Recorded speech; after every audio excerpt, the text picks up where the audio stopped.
Ain't no mistake about it. My way kept me drinking alcohol. Until I came into this 12-step program, it showed me a new direction that I don't have to drink no more, no matter what. And I've been through it. Loss of wife, home, all that, children, all that. I've been through it. It's tough. But I didn't drink. Because of this 12, but for the grace of God, and this 12-step program, and people like my friends came in and showed me. It don't have to be that way because I've done that for you. That's right. See, I thank God. You know, wasn't for God first, then this program, this 12-step program, I don't know what I'll be doing, but I know I wouldn't be right here. So, gentlemen, what makes it so hard for people who suffers to admit and accept? You know, I know we hear denial, and so many things fight against them within. You know, and just like you said, Eddie, that this disease is cunning, baffling, and powerful. Some say insidious, and even by me being a minister, of Christ, even the words in the Bible says the wiles. And the wiles of the devil also, describe cunning, baffling, insidious. Right. So it's a lot that those have to fight through just to get to treatment, just to get to recovery. But is it something that they gotta get to, like a wake-up call, or what they say, you done hit the ground level, or you hit your rock bottom? Somebody share with me about it. I recently watched a video from, his name is Dr. Koob. He's the head of the Institute of Alcoholism and Alcohol Abuse, National Institute of Alcohol Abuse. And he said that drugs and alcohol work. Who? They work. Who said that? He's the national president of the Alcoholism and Alcohol Abuse Institute. He said alcohol and drugs work. When people take them, they work, right? they do what, I mean, they want to help you. They make you feel good. They're a friend. They're all those things. They work. And so you say, well, why would people keep using them?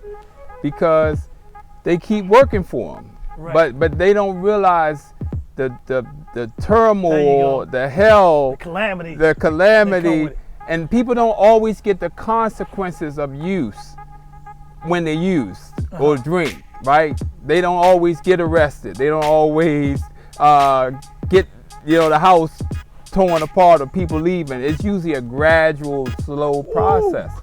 And so they, the first time I smoked, my sister caught me, I immediately thought, oh wow, this is not good. So I got the consequences right away. Right. But you don't always get the consequences. You get the high, you get the feeling good, you get the party. You go for a while before you get consequences to make you think like this ain't cool to be doing. Yeah. I like what you said about with the gradual thing, and I want to hear from you next, Eddie, Brother Eddie. For me, that is so painful. And that's what inspired me, that I wanted to get help. I wanted to get change. I wanted to defeat this disease, demon, generational curse, whatever we call it, because it was slow and gradual and painful. You get a couple days of sobriety, get a couple days of clean time, and then or some months or some years, you fall back.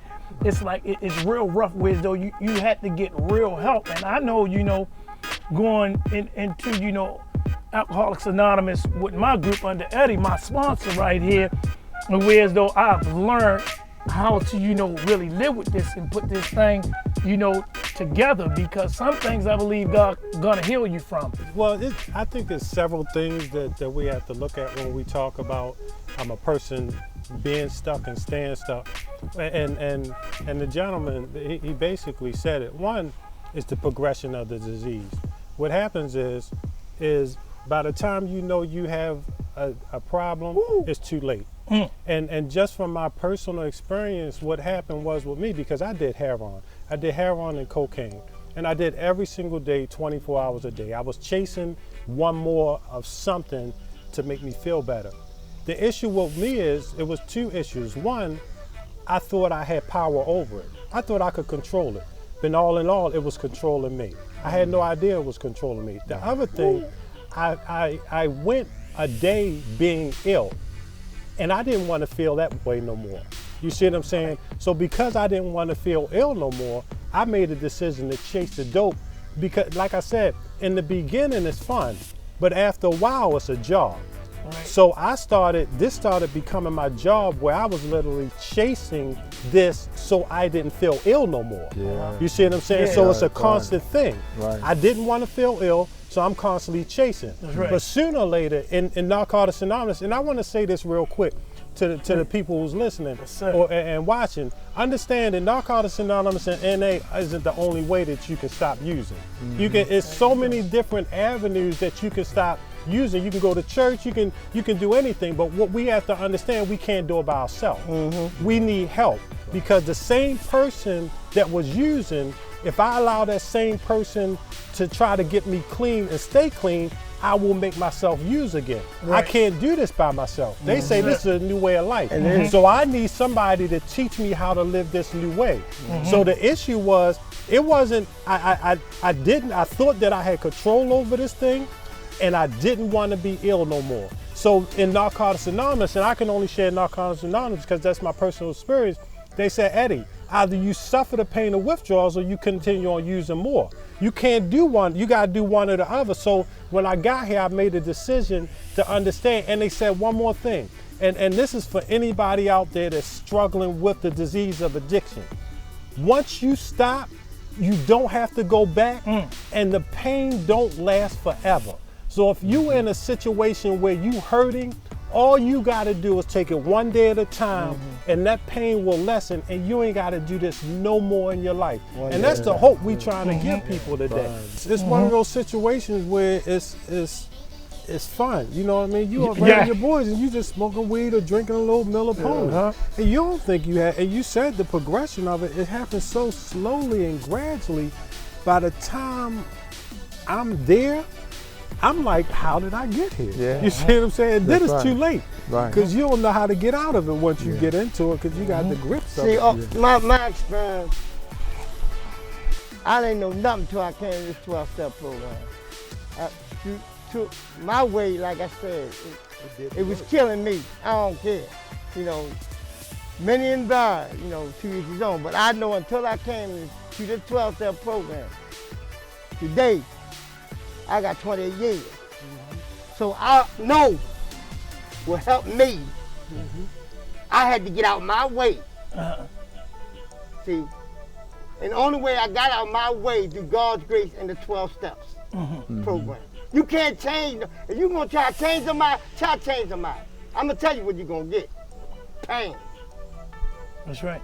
See, it's this process is separate the men from the boys, man. You're gonna even go, pain and no gain. But the bottom line, just don't drink or use. That's the bottom line. You're gonna get difficult. I lost everything. I was rock bottom. I was homeless. I was on Skid Row, 11 detox center. Saw 9 psychiatrists. All of them told me I was crazy. You can easily stop, but you can't. The point is, stay and stop. That ain't nothing. You can stop. How many times I said, I found out I could do nothing tomorrow. You got the day. You can know all this thing. You smartness ain't never got me sober. My good friend told me you can't think your way into good living. You got to live your way into good thinking. All these phrases I didn't know nothing about because I was doing the way Eddie wanted to do. I'll stop tomorrow. Tomorrow never came, the day. You know what I mean? I took so many drugs. I was an invisible man till I got hit with that police stick. It must have wore off. And the police said, yeah, lock up the invisible man. I was Spider-Man, drinking, you know. Let me ask a question.